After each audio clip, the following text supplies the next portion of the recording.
ഇതാണ് മാസശമ്പളം ഉണ്ടാകുന്ന അവസ്ഥ. ഇതൊന്നും മോശമല്ല. പക്ഷെ അങ്ങനെ ഉണ്ടാകുന്ന സിറ്റുവേഷനിൽ മിലിറ്ററിയിൽ ഒരു ജോലി വേണമെന്നൊരു സ്വപ്നം, ഒരു ഓഫീസറായി കാണണമെന്നുള്ള സ്വപ്നം 8ാം ക്ലാസ്സിൽ പഠിക്കുന്ന പ്രായം മുതലേ ഇരിക്കുന്നു. അങ്ങനെ ഒരു ഇന്റൻഷനുമായിട്ടൊന്നും അല്ല. NCC ഒരു നാഷണൽ കേഡറ്റ് കോർപ്സ്, ആർമിയുടെ സ്റ്റുഡന്റ് വിംഗ് ആണ്. അതിൽ ഞാൻ 8ാം ക്ലാസ്സിൽ പഠിക്കുമ്പോൾ ആദ്യമായി ജോയിൻ ചെയ്യുന്നു. ആദ്യത്തെ 3 ആഴ്ച മോട്ടിവേറ്റ് ചെയ്തത് അവിടെ കിട്ടുന്ന പൊറോട്ടയും മുട്ടയായിരുന്നു. പിന്നെ അത് നിർത്തി ബട്ടർ കൊണ്ടാക്കിയപ്പോൾ ഏറ്റവും കൂടുതൽ സങ്കടപ്പെടുകയും പ്രതിഷേധം ശക്തമായി അറിയിക്കുകയും ചെയ്ത ഒരു ധീരനായ NCCയുടെ പോരാളിയായിരുന്നു. സാർ കഷ്ടമായി ആ പൊറോട്ടയും മുട്ട നിർത്തി ബട്ടർ കൊണ്ടാക്കി കളഞ്ഞത്. ഞാൻ ഉള്ള സമയത്ത് അങ്ങനെയൊക്കെ ഞാൻ പറഞ്ഞു വന്നത് ഇത് ഉള്ള കാര്യമാണ് പറയുന്നത്. അത് കഴിഞ്ഞിട്ട് പിന്നീട് പൊറോട്ടയും ബട്ടർ കൊണ്ടൊക്കെ ഞാൻ പറഞ്ഞു. NCCയും പരേഡും ക്യാമ്പുകളും ഗണ്ണും മെഷീൻ ഗണ്ണും ഇതൊക്കെ മനസ്സിലെ സ്വപ്നം. ഒരു പട്ടാളത്തിന് ഒരു എന്താ പറയാ രാജ്യത്തിന് വേണ്ടി ജീവൻ കൊടുക്കുന്ന ഒരു ഉത്തമ പൗരനായി മാറണമെന്ന് പറഞ്ഞ മനസ്സിലാക്കണം. അപ്പൊ അങ്ങനെ പറയുന്ന സമയത്ത് NCCയിൽ എയും ബിയും സിയും സർട്ടിഫിക്കറ്റ് വാങ്ങി. സി സർട്ടിഫിക്കറ്റ് കിട്ടിയ സമയത്ത് എടുത്ത ഫോട്ടോയാണ് കോളേജ് മാഗസിനിലാണ്.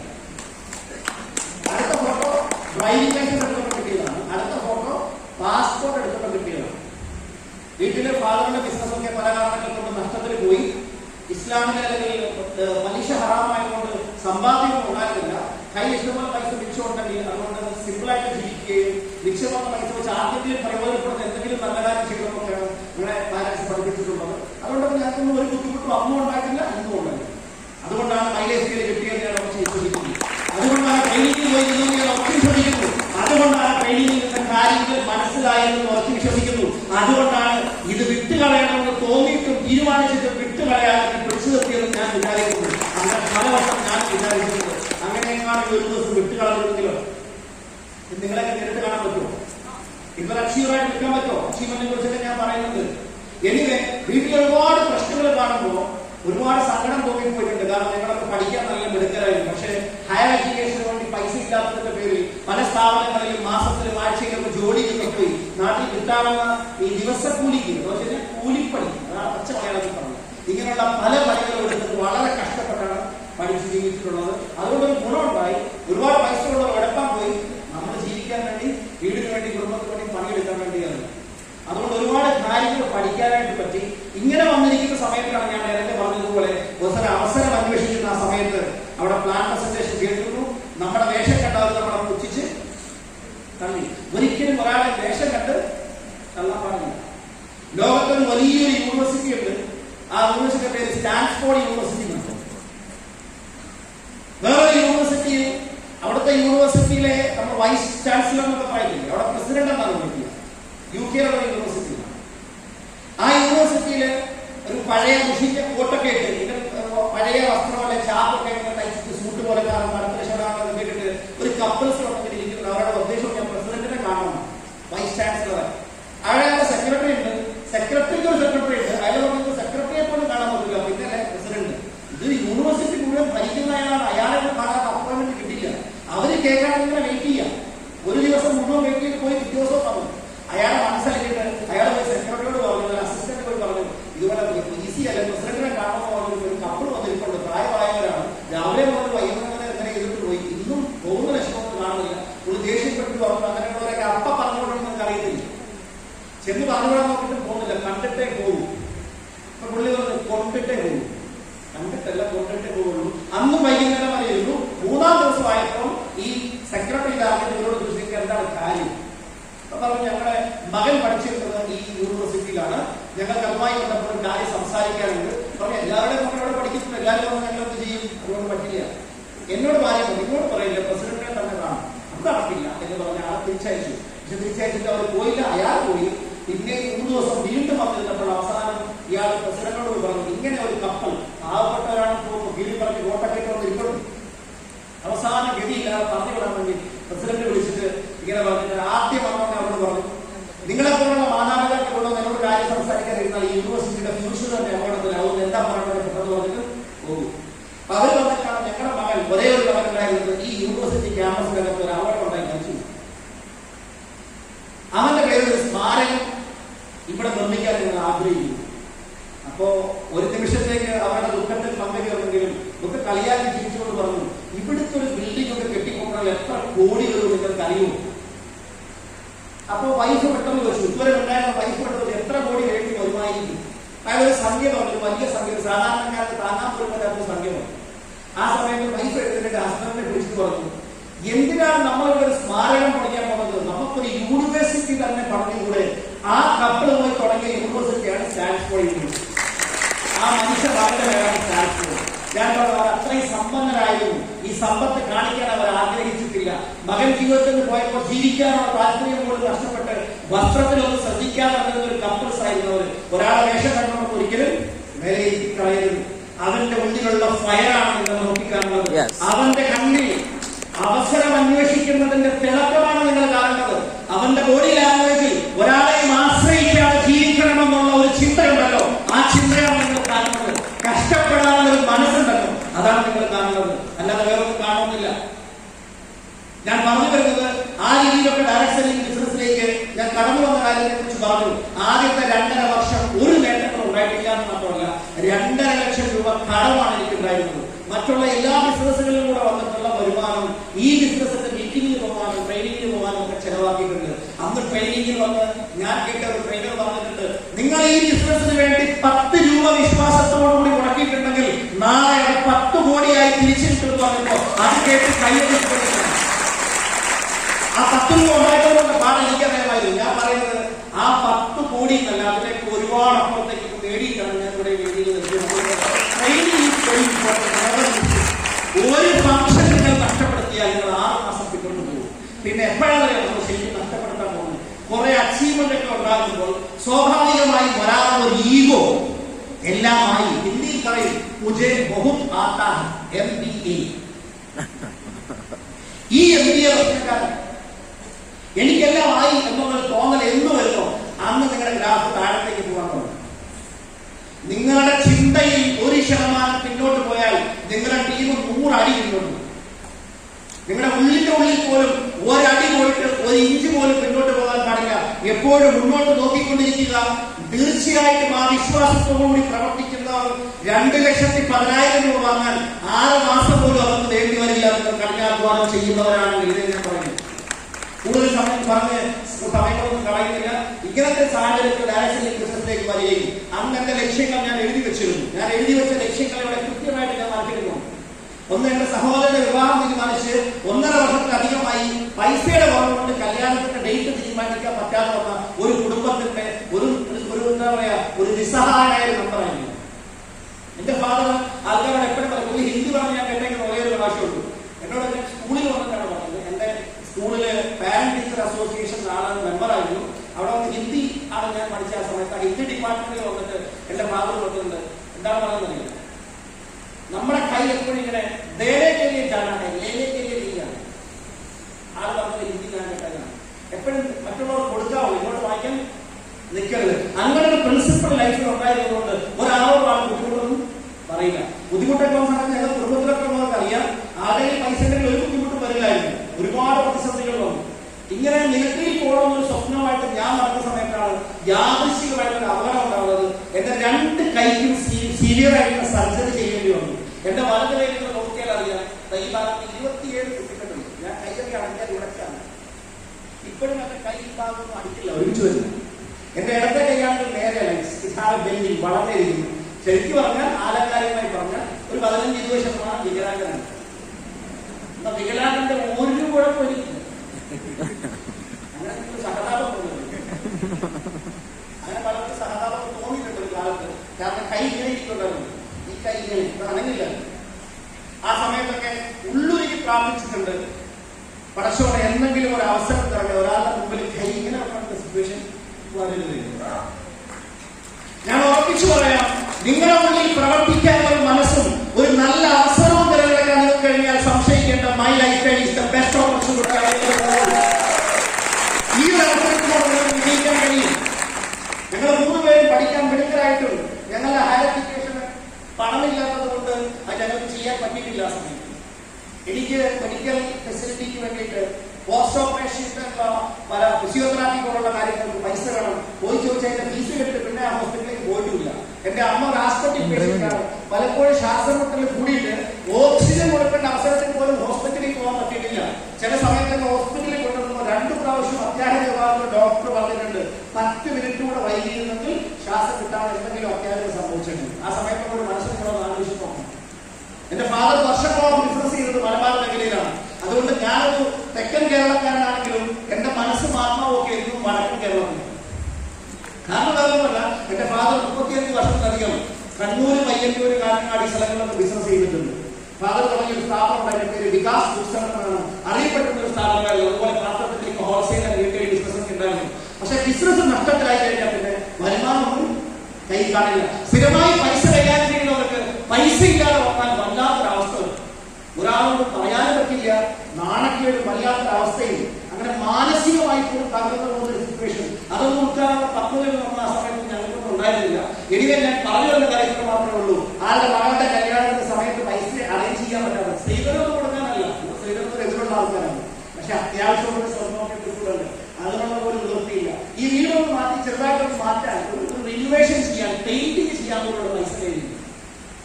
അത് സമയത്ത് റിന്യൂവേഷൻ ചെയ്യാത്തത് കൊണ്ട് തകർന്നു വീഴുന്ന ഒരു അവസ്ഥയാണ്. എന്തൊക്കെയാണെങ്കിലും ശരി, ഒരു കാര്യം മനസ്സിലാക്കുക, ദൈവം നമുക്ക് എന്തെങ്കിലും പ്രയാസം തന്നിട്ടുണ്ടെങ്കിൽ ആ പ്രയാസത്തെ അതിജയിക്കാനുള്ള കഴിവും അവസരവും കൂടി തന്നിട്ടാണ് നമുക്ക് പ്രയാസം. അങ്ങനെ നമ്മൾ മുന്നോട്ട് പോകുന്ന ലോകത്തിന്റെ പ്രചോദനം. ഇങ്ങനെയുള്ള സാഹചര്യത്തിൽ എന്റെ ആരോഗ്യം പോയപ്പോൾ ഞാൻ മെഡിക്കൽ കോളേജിന്റെ 11ാം വാർഡിൽ, കോട്ടയം ജില്ലയിൽ 11ാം വാർഡിൽ 2-3 പ്രാവശ്യമൊക്കെ മരണം കൺമുമ്പിൽ കണ്ട് കിടന്നിട്ടുണ്ട്. ഞാൻ കൂടുതൽ വർദ്ധിച്ചാൽ ഞാൻ ഇമോഷണൽ ആകുന്നത് ആ ഭാഗത്തേക്ക് ഞാൻ കിടക്കുന്നു. ഈ കൈയില്ലാതെ ജീവിക്കുന്നൊക്കെ പറഞ്ഞ സമയത്ത് ഈ പറഞ്ഞതുപോലെ ഖുർആനും ബൈബിളും ഗീതയും ഒക്കെ പഠിക്കാൻ വേണ്ടി ശ്രമിച്ചിട്ടുണ്ട്, എന്നെ കൊണ്ട് പറ്റുന്നത് പോലെ. കാരണം അവിടെയൊക്കെ പല ആൾക്കാരും വരും, അവർ ഓരോ ലഘുലേഖകളും അഭിമുഖമൊക്കെ ആയിട്ട് വരും. ഒരു പ്രതീക്ഷയില്ലാതെ ആരും വന്ന് കാണാൻ പോലും ഇല്ലാതെ ഈ ലഘുലേഖ കേൾക്കുന്ന ഒരു വാചകങ്ങളൊക്കെയാണ് ചിലപ്പോൾ ഒന്ന് ജീവിക്കണമെന്നൊരു പ്രത്യാശ പോലും തരുന്നത്. കൈ എന്ന് പറഞ്ഞാൽ ഒരു ദിവസം രാത്രി കിടക്കുന്ന രാവിലെ എഴുതുമ്പോൾ അപ്പുറത്ത് കിടന്ന ആളില്ല, ചോദിക്കും ഡിസ്ചാർജ് ആയി പോയോ? ഇല്ല, ഇന്നലെ മരിച്ചു. പിറ്റേ ദിവസം അപ്പുറത്തുള്ള ആളുകൾ. അപ്പൊ നമ്മുടെ മനസ്സ് പറയുന്നത് കാലം ഈ വാടി തന്നെ കറങ്ങി നടന്നത് മിക്കവാറും അടുത്ത ചാൻസ് എനിക്കായിരിക്കും എന്ന് ചിലപ്പോൾ വിചാരിച്ചു പോയില്ല. അങ്ങനെ ഒരുപാട് പ്രതിസന്ധികൾ പലപ്പോഴും മനസ്സുകൊണ്ട് പറഞ്ഞിട്ടുണ്ട്. ദൈവം എന്തിനാണ് എന്തെങ്കിലും ജീവൻ എടുത്താൽ അങ്ങനെ എടുത്തേക്കാൻ വയ്യായിരുന്നു. അത് എന്താ പറയാ, വിശ്വാസത്തിന്റെ കുറവുകൊണ്ട് പറയുക. എന്റെ ഫാദർ പറയാം, എന്റെ തീരുമാനമില്ലാത്തതാണ് ആളാണ് എന്റെ കൂടെ ചെയ്യുന്നത്. 2 കൈയില്ലാതെ 1.5 വർഷം ഞാൻ ജീവിച്ചിട്ടുണ്ട്. കാരണം എനിക്ക് ബാത്റൂമിൽ പോകാൻ പറ്റില്ല, കുളിക്കാൻ പറ്റില്ല, ഡ്രസ് ഇടാൻ പറ്റില്ല, എടുത്തിരുന്ന മുണ്ട് പോലും ശരിക്കും ഉപയോഗിക്കാൻ പറ്റില്ല. കൈ എന്തെങ്കിലും എന്ത് ചെയ്യാൻ പറ്റും? കൈ ഇല്ലാത്തതിന്റെ വില കൈ 2 ഗുണം പുറകെ കെട്ടിവെച്ചാൽ മനസ്സിലാവുള്ളൂ. കണ്ണില്ലാത്തതിന്റെ വില ഗാന്ധാരിയെ പോലെ കണ്ണ് നടത്തി വെച്ചാലേ മനസ്സിലാവുള്ളൂ. അമ്മയും അച്ഛനും മരിച്ചതിന്റെ വില അമ്മയും അച്ഛനും മരിച്ചവർക്ക് മാത്രമേ അറിയുള്ളൂ. ദാരിദ്ര്യമില്ലാത്തവന് സമ്പത്തിന്റെ ആ ഭംഗി അറിയാൻ പറ്റില്ല. ആരോഗ്യം നശിച്ചവർ മാത്രമേ ആരോഗ്യത്തിന്റെ വില അറിയാൻ പറ്റുള്ളൂ. ആ സിറ്റുവേഷനിലൂടെ കടന്നു പോയിട്ടുണ്ട്. ആ സമയത്തുണ്ടായ ചില ചിന്തകൾ കൊണ്ടാണ് ഞാൻ ഈ യുദ്ധത്തിൽ വിജയിക്കാനുണ്ടായ പ്രധാനപ്പെട്ട കാരണം. നിങ്ങൾക്ക് പ്രതിസന്ധി വരാൻ നോക്കിയിട്ട് ആവശ്യം. നാളെ എന്തെങ്കിലും സംഭവിച്ചാൽ നമ്മുടെ ആവശ്യം ഫലങ്ങൾ നടക്കും. നമ്മുടെ മനസ്സിൽ കാണുന്ന ആ വീടങ്ങൾ നടക്കും, മക്കളുടെ വിദ്യാഭ്യാസങ്ങൾ നടക്കും. നമ്മുടെ വരുമാനം മുടങ്ങിയാൽ ഈ കാര്യങ്ങളൊക്കെ എങ്ങനെ പോകും ചിന്തിച്ചു നോക്കുക. അതിനുള്ള സംവിധാനങ്ങളൊക്കെ നമ്മൾ സൂക്ഷിച്ചു വെച്ചിട്ടുണ്ടോ, കരുതി വെച്ചിട്ടുണ്ടോ? ഇല്ല എന്നാണ് നിങ്ങളുടെ ആൻസറെങ്കിൽ ദൈവം നിങ്ങൾക്ക് അനുഗ്രഹിച്ച് നൽകിയ ഒരു ഓപ്പർച്യൂണിറ്റിയാണ് മൈ ലൈഫ് ടൈം ബിസിനസ്. ഇത് നിങ്ങൾ ഏറ്റെടുക്കണം. ആ രീതിയിൽ പതുക്കെയാണ് ഞാൻ പ്ലാൻ ചെയ്യുന്നത്. 1 വർഷം കൊണ്ട് 25 ലക്ഷം രൂപയ്ക്ക് മേലെ മിച്ചം പിടിച്ചെങ്കിൽ മാത്രമേ എന്റെ ജീവിതത്തിൽ എന്തെങ്കിലും മാറ്റം വരുമായിരുന്നുള്ളൂ. 1 വർഷം കൊണ്ട് 2 ലക്ഷം രൂപയ്ക്ക് മേലെ മിച്ചം കിട്ടണം. NCCയിൽ പോകാൻ പറ്റിയില്ല, മിലിറ്ററി പോകാൻ പറ്റിയില്ല, ഓഫീസർ ആയില്ല. SSPയുടെ ഇന്റർവ്യൂ പ്രതീക്ഷിക്കുന്ന ഒരാളാണ്. അതിനുവേണ്ടി ഒരു 2 വർഷം എനിക്ക് ട്രെയിനിങ് കിട്ടിയിട്ടുണ്ട്. ഭയങ്കര നിരാശനായിരുന്നു ആ സമയത്ത്. ഒരു സ്വപ്നമില്ലാതായ പിന്നെ ജീവിച്ചിരുന്നിട്ട് പോലും കാര്യമില്ലാത്ത പലപ്പോഴും ചിന്തിച്ചു പോകും. സ്വപ്നം വളരെ ഇമ്പോർട്ടൻ്റ്. അപ്പൊ ഇനി ഞാൻ പറഞ്ഞു വരുന്നത്, ഇങ്ങനെയുണ്ടായ സാഹചര്യത്തിൽ ഓക്കെ അത് പറ്റി, അടുത്തിട്ട് നോക്കുക. ഒരു വാതിൽ അടയുമ്പോൾ വേറൊരു വാതിൽ തുറക്കും. അടഞ്ഞ വാതിലിൽ നോക്കി സങ്കടപ്പെട്ടിട്ട കാര്യമില്ല. തുറന്ന വാതിലൂടെയുള്ള അവസരങ്ങൾ കാണണം, ലോകത്തെ നോക്കി കാണണം, നമ്മൾ പഠിക്കണം. അങ്ങനെ ശ്രമിച്ചതുകൊണ്ട് ഈ അവസരം കിട്ടിയപ്പോൾ എനിക്ക് ദൈവം തന്നാണെന്ന് വിചാരിച്ച് ഞാൻ പരിശ്രമിച്ചു, കഠിനാധ്വാനം ചെയ്തു. ആദ്യത്തെ 2.5 വർഷം ഒരു മാറ്റങ്ങൾ ഉണ്ടാക്കാൻ പറ്റിയിട്ടില്ല. പിന്നീടാണ് പതുക്കെ മാറ്റങ്ങൾ ഉണ്ടായത്. ഡയറക്ട് സെല്ലിങ്ങിലൂടെ ഉണ്ടാകുന്ന വരുമാനത്തിന്റെ പവർ, ഇൻകം പൊട്ടൻഷ്യൽ, അതാണ് എനിക്ക് പ്രതീക്ഷ നൽകിയത്. പതുക്കെയാണ് മാറ്റം വന്നത്. ആദ്യം വന്നത് ഒരു വീടാണ്, അത് റെന്റൽ വീടാണ്. സഹോദരന്റെ കല്യാണം നടത്താൻ വേണ്ടി ഒരു വീട് വാടകയ്ക്ക് എടുത്തു. അന്നത്തെ കാലഘട്ടത്തിലാണ് 3750 രൂപ 4000 രൂപയ്ക്ക് താഴെയുള്ളൂ. ഞാൻ 2002 2002 ഒരു നാട്ടും പുറത്ത് 4000 രൂപ ചെറുതാണ്. അല്ല, ഹ്യൂജ് എമൗണ്ട്. ഇന്നത്തെ കാലഘട്ടം 30,000 40,000 രൂപ. ആ വീട് വാടകയ്ക്ക് എടുത്തു. ഒരാളുടെയും കല്യാണത്തിന്റെ കാർഡടിച്ചപ്പോൾ ഇൻവിറ്റേഷന്റെ സമയത്ത് your presence is the biggest presentation for us, so please avoid any presentation എന്ന് അടിച്ചു കൊടുത്തിട്ട് ഒരാളിൽ നിന്നും ഒരു സഹായം സ്വീകരിക്കാതെ നല്ല ഭംഗിയായിട്ട് ദൈവാനുഗ്രഹം കൊണ്ട് വിവാഹം നടത്താനായിട്ട് പറ്റി സഹോദരിയുടെ. അതിനുശേഷം ഞങ്ങളുടെ വിവാഹം നടക്കുന്നത് ഡോക്ടറുടെ ഇരിക്കുന്നത് ഞങ്ങൾ ഒരുമിച്ച് അന്ന് വാങ്ങിയ വീടാണ് ഫോട്ടോയിൽ കാണുന്നത്. ചെറിയതായിട്ട് എനിക്കത് 23 വയസ്സിൽ ഭാഗം. ആ വീട് 5000 ഫോണിൽ ഞാൻ കണ്ടു. അപ്പൊ അത്രയുള്ളൊരു വീടൊക്കെ കൈ അടിക്കുന്നവർക്ക് ശക്തിയായിട്ട് എല്ലാവരും കളിക്കും. ഒരുപാട് കളിയാക്കിയത് ഒരുപാട് മാനസിക മാറ്റങ്ങളാണ്. അതുകൊണ്ടാണ് മാറ്റം ഉണ്ടായത്. പിന്നെ പതുക്കെ പതുക്കെയാണ് മാറ്റങ്ങൾ വന്നത്. ഞങ്ങൾ രണ്ടുപേരുടെ വിവാഹം നടന്നു. വിവാഹത്തിൽ തമ്മിൽ ഒരു 13 വർഷത്തിന്റെ വ്യത്യാസം ഉണ്ടായിരുന്നുള്ളൂ. അന്ന് ഞങ്ങൾ ചിന്തിച്ചെങ്കിൽ ഏതായാലും കല്യാണം വിളിക്കാൻ പോകാൻ രണ്ടുപേരും ഒരുമിച്ച് പോകും. ഹണിമൂൺ വരെ ഒന്നിച്ചാണ് ഞങ്ങൾ പോകും. ഒറ്റ കാര്യം പറയാൻ മതി, വണ്ടി ഓടിക്കാൻ രണ്ടുപേരും പറഞ്ഞ് രണ്ടുപേരും ഓടിക്കും. അത്രയുള്ളൂ. രണ്ടുപേരും ഓടിക്കാൻ ഒരാൾ ഓടിപ്പിക്കും, മറ്റൊരാൾ ഓടിക്കും. അപ്പൊ അങ്ങനെയൊക്കെയാണ് ഞങ്ങളുടെ ലൈഫിലെ സ്റ്റോറീസ് പറയുന്നത്. ഇതൊക്കെ വളരെ പെട്ടെന്ന് ഉണ്ടായത്. പക്ഷെ ആദ്യത്തെ 2.5 വർഷം ക്ഷമയുടെ വെല്ലിപ്പലകയ്ക്ക് താഴെ എന്തെങ്കിലും പറയുന്നുണ്ടെങ്കിൽ അതുവരെ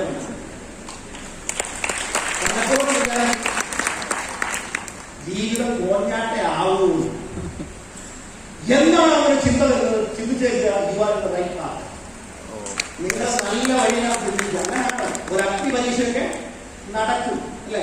ഡയമണ്ട് കുഴിച്ചെടുക്കാൻ വേണ്ടി കുഴിച്ചോട് കൊടുത്തോടെ 3 കിലോമീറ്റർ പോയി കഴിഞ്ഞപ്പോൾ എനിക്ക് കിട്ടുമോ 2 മീറ്റർ അപ്പം ശ്രദ്ധിക്കുന്നു.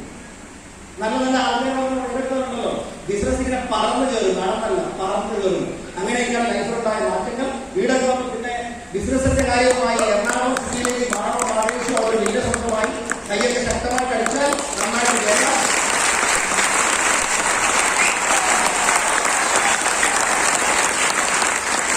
അതേപോലെ മലേഷ്യൻ ബിസിനസ്സിൽ ഡയമണ്ട് ആയിട്ടിരിക്കുന്ന സമയത്ത് ഞാൻ എപ്പോഴും പുതിയ ടാർഗറ്റിനെ വെച്ച് വർക്ക് ചെയ്യുന്ന വ്യക്തിയാണ്. ഒരു ടാർഗറ്റ് അച്ചീവ് ചെയ്താൽ പുതിയ ടാർഗറ്റ് പുറകെ പോകും. അതിനെ പ്രചോദിപ്പിച്ചത് കൂടാണ്. ഇസ്മായിലൊക്കെ അറിയാം. ലാസ്റ്റ് പറയുന്നത്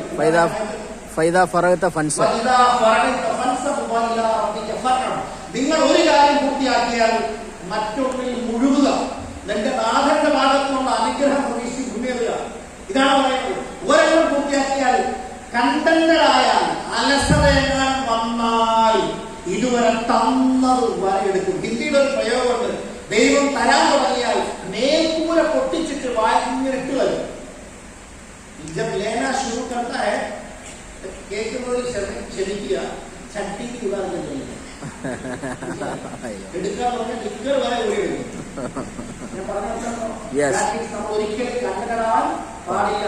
എന്റെ കാര്യമായല്ലോ എന്നാണ് ചിന്താഗതി വന്നാൽ ഞാൻ ഉറപ്പിച്ചു പറയാൻ ഞാൻ മനസ്സിലാക്കിയിട്ടുള്ളത് ഏറ്റവും വലിയ സത്യം, എനിക്ക് എന്തെങ്കിലും കാരണവശാൽ ദൈവം അനുഗ്രഹം തന്നിട്ടുണ്ടെങ്കിൽ, വിജയം തന്നിട്ടുണ്ടെങ്കിൽ അതിന്റെ പിന്നിൽ ഒരു പർപ്പസും കൂടെ തന്നിട്ടുണ്ട്. ആ പർപ്പസ് എന്ന് പറഞ്ഞാൽ എന്നെപ്പോലെ ആഗ്രഹിച്ചിരിക്കുന്ന ആളുകൾ ലോകത്തെ ലക്ഷങ്ങളുണ്ട്. അവർക്ക് അവസരം കൊടുക്കാൻ, അവർക്ക് പ്രചോദനം നൽകാൻ കഴിയുമെങ്കിൽ അത് നൽകാതെ ഞാൻ മാറിയെന്നാൽ അതിന്റെ തിക്തഫലം ഞാൻ അനുഭവിക്കേണ്ടി വരുമെന്നൊരു ബോധ്യം പല സമയത്തുണ്ടായിട്ടുണ്ട്. അതിന്റെ വെളിച്ചത്തിൽ അതിശക്തമായി എന്നും ആക്റ്റീവായിട്ട് നിൽക്കാൻ ഞാൻ ശ്രമിക്കാറുണ്ട്. എന്നെ കൊണ്ട് കഴിയുന്നത് പോലെ ഞാൻ നിങ്ങൾ എടുത്തു പറയാനുള്ള കാര്യത്തിൽ മാത്രമേ ഉള്ളൂ. ഒരു പുതിയ വീട് വെക്കണമെന്ന് ടാർഗറ്റ് വന്നു. ഒരു ബോർഡ് കണ്ടു, വീട് ഇഷ്ടപ്പെട്ടു, നമ്പർ എടുത്തു, വിളിച്ചു, പോയി കണ്ടു, ഇഷ്ടപ്പെട്ടു, അഡ്വാൻസ് കൊടുത്തു. ആ വീട്ടിൽ മക്കളൊക്കെ വലുതായപ്പോൾ മുടി കൂടുതൽ വേണ്ടി വന്നു. അതിലാണ് ഇപ്പോൾ താമസിച്ചുകൊണ്ടിരിക്കുന്നത് എറണാകുളം. ഇനി ഞാനൊക്കെ എനിക്ക് ഏറ്റവും വലിയ വളർച്ചയുടെ കാര്യം പറയാം.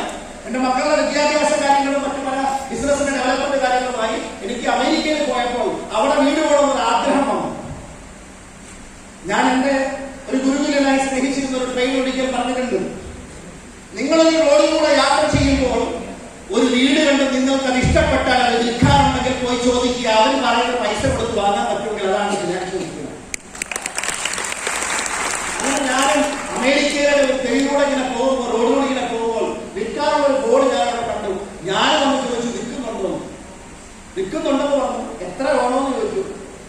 അതിനടുത്തൊരു എമൗണ്ട് പറഞ്ഞു. അവർ സംബന്ധിച്ചു ഈ വീട് വാങ്ങിച്ചു. ആ വീട്ടിലാണ് ഞാൻ ഇപ്പോൾ താമസിക്കുന്നത്. മക്കളും അമേരിക്കയിലെ ഷിക്കാഗോ. ഇനി ഈ വീട് വാങ്ങിച്ചപ്പോൾ എന്റെ വൈഫ് പറഞ്ഞത് 6500 സ്ക്വയർ ഫീറ്റ് ഉണ്ട്, ഒരു ചെറിയ മാൻഷനാണ്. പറഞ്ഞത് ജോലിക്കാരൊന്നുമില്ലല്ലോ, ജോലിക്കാരൊന്നുമില്ലാതെ ജീവിച്ചിട്ടില്ല ശരിക്കും പറഞ്ഞു. അതുകൊണ്ട് വലിയതായി ഞാൻ പറഞ്ഞ എന്നെ പഠിപ്പിക്കരുത്. ഇതിവിടുത്തെ ഒരു ചെറിയ താക്കോല് മാത്രമാണ്, വലിയൊരു മാൻഷൻ വാങ്ങാനുള്ള ഒരു താക്കോല് മാത്രമാണ്. ഇനി അതിനുവേണ്ടിയാണ് പണിയെടുക്കുന്നത്. എന്തെങ്കിലും ഒരു വീട്ടിലുള്ള ഭാര്യയുടെ ഭർത്താവിന്റെ കാര്യത്തിൽ മാത്രം അത് ശ്രമിക്കും. അപ്പൊ ഞാൻ പറഞ്ഞു വരുന്നത് വളരെ പോസിറ്റീവായിട്ട് ഉൾക്കൊള്ളുക. ഞാൻ USA നിൽക്കുന്ന സമയത്ത് 18 മാസത്തെ ഗ്രീൻ കാർഡ് പ്രോസസ് സമയത്ത് അവിടെ നിൽക്കേണ്ടി വന്നു. എന്റെ ഒരു ഡയമണ്ട് വീടുന്നത് അന്ന് എന്നെ കാണാൻ വേണ്ടി വന്ന സതീന്ദ്രനാണ്. ആള് ഫാമിലിയോടെ വന്നപ്പോൾ എന്റെ ഫാമിലിയോടെ ഒരു ഫോട്ടോയാണത്. പിന്നെ എന്റെ ബിസിനസിന്റെ വളർച്ച ആരംഭിക്കുന്നത് നടന്നുകൊണ്ടാണ്. ഡെയിലി 25-30 കിലോമീറ്റർ നടന്നിട്ടാണ് ഞാൻ ഈ ബിസിനസ് ചെയ്തിട്ടുള്ളത്. അഡ്വക്കേറ്റ് ആനണി സാർ അറിയാം, ഞാൻ നടന്ന് ബിസിനസ് ചെയ്യുന്ന കാലത്ത് സാറിനെ കണ്ടിട്ടുണ്ട്. സാറിന്റെ ജ്യോതി പാലത്തിനടുത്തുള്ള ആ ഇൻസ്റ്റിറ്റ്യൂട്ടിൽ, ആ ട്യൂഷൻ സെന്ററിൽ സ്പോക്കൺ ഇംഗ്ലീഷ് പഠിക്കുന്ന സ്ഥലത്ത് എന്റെ വൈഫ് സാറിന്റെ ഒരു സ്റ്റുഡന്റ് ആയിരുന്നു. അവിടെ ഞാൻ കയറുന്നതൊക്കെ നടന്നു. ഒരു ഹരിഹരൻ സാറിന്റെ ഒരു കലക്ടി ഹോറിന്റെ പുറകിൽ ഇരുന്നിട്ടാണ് ഞാൻ ഹൈബാങ്കിന്റെ ഒരു റൂമിൽ നിന്ന് ഇങ്ങനെ പോകുന്നത്. അപ്പൊ ആദ്യ നിശ്ചയിക്കുമ്പോൾ ആൾ പറഞ്ഞു, അഡ്വക്കേറ്റ് ആന്റണി സാർ, അഡ്വക്കേറ്റ് അല്ല സാർ, അന്ന് അവിടെ ആന്റണി സാറുണ്ട്. ആന്റണി സാർ അവിടെ പഠിപ്പിക്കുന്ന ടീച്ചറാണ്. അപ്പൊ എന്റെ മനസ്സിൽ ആദ്യം കയറിയത് ഒരുപാട് നല്ല ശിഷ്യന്മാരുണ്ടായിരിക്കും, പെട്ടെന്ന് ബിസിനസ് കിട്ടുകയും അത് അങ്ങനെയാണ് കാണുന്നത്. അപ്പൊ അങ്ങനെ ഞാൻ ഉടനെ തന്നെ എന്നാ പിന്നെ നമുക്ക് 2 ആഴ്ചയായിട്ട് വേണം. ഞാൻ സാറിലേക്ക് വണ്ടിയില്ല, വണ്ടി ഉണ്ടല്ലോ, എന്നതാ പോയേക്കാം. അപ്പൊ തന്നെ ഇറങ്ങി പോവാണ്. നാളത്തേക്കൊന്നും വെക്കരുത്. കബീർദാസ് പറഞ്ഞ അടുത്തൊരു ദോഹയാണ്, കരേസോ ആജ് അത് പൽക്കരെ കരയി ബഹുരി കരയിക്കാം എന്ന് പറഞ്ഞാൽ അർത്ഥം നാളെ ചെയ്യാവുന്ന കാര്യങ്ങൾ ഇപ്പൊ ചെയ്യുക, ഇന്ന് ചെയ്യുക, ഇന്ന് ചെയ്യാവുന്ന കാര്യങ്ങൾ ഈ സെക്കൻഡിൽ ചെയ്യുക. കാരണം ഒരു സെക്കൻഡ് കൊണ്ട് വലിയ പ്രളയം വന്ന് ലോകം മുഴുവൻ നശിച്ചു പോയാൽ നീ പിന്നെ എപ്പ ചെയ്യാൻ? അതുകൊണ്ട് അങ്ങനെ പോയപ്പോൾ എനിക്ക് വഴിയിൽ വീട് കിട്ടിയ ഒരു ഡയമണ്ട് ആണ്. ഡയമണ്ട് അല്ല, ക്രൗൺ ഡയമണ്ട് ആണ് അഡ്വക്കേറ്റ് ആനണി സാർ. അതുപോലെ സുനിൽ ബാബു